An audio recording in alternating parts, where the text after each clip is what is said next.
Alors pour les plus courageux ou les plus curieux qui ont tenté de faire le défi 1, on vous dit en électricité, si on souhaite remplacer deux résistances R1 et R2 montées en dérivation, hein, vous avez le petit schéma de la dérivation. D'accord. Donc si je vous refais le petit schéma, on a notre circuit électrique. Ça vous servira pour les cours de physique-chimie.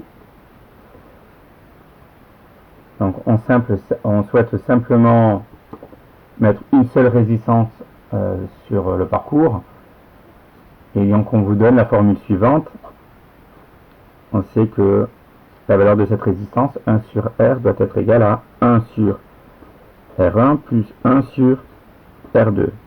Et on vous disait que dans notre situation là, R1 valait 9 ohms et R2 12 ohms, et on vous demandait quelle est la valeur de la résistance équivalente à R pour le circuit suivant. Alors tout simplement, regardez, on prend la formule 1 sur R et on dit, bon, on nous a dit R1 9 ohms et R2 12 ohms. Donc j'écris 1 sur 9 plus 1 sur 12. Alors 1 neuvième plus 1 douzième, pour pouvoir l'additionner, il nous faut un dénominateur commun. Alors vous comprendrez pourquoi je répète le 1 sur R au départ après.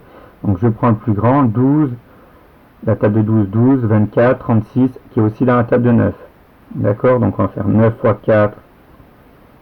Si j'ai fait x4 au dénominateur, je fais x4 au numérateur.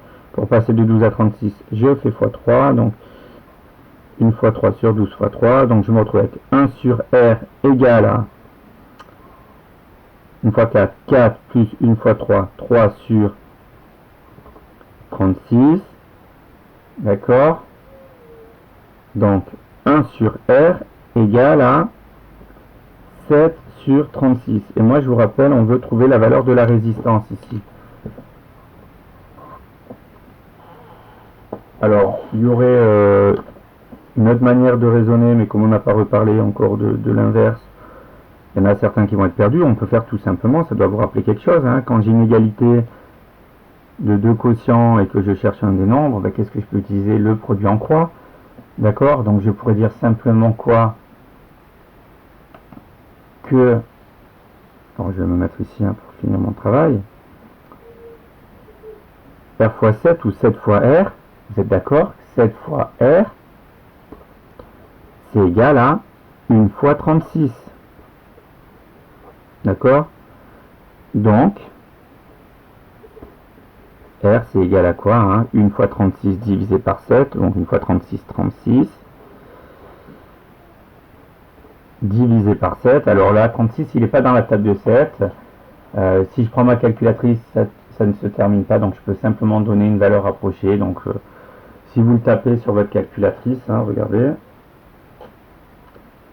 36 divisé par 5, alors, je ne sais pas si ça apparaît bien à l'écran, 36 divisé par 5,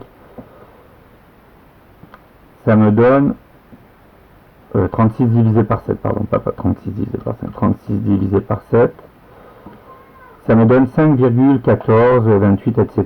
Donc je veux dire environ 5 ohms. Donc la valeur de ma résistance, c'est environ 5 ohms. Voilà. La valeur de la résistance équivalente à R1 et R2 est 5 ohms.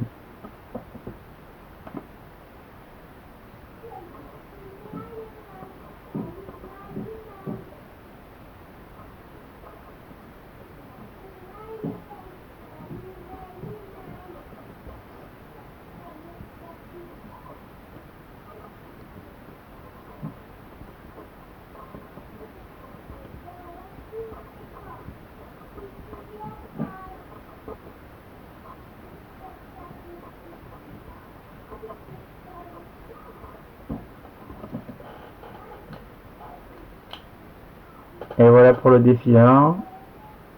Je te dis à bientôt.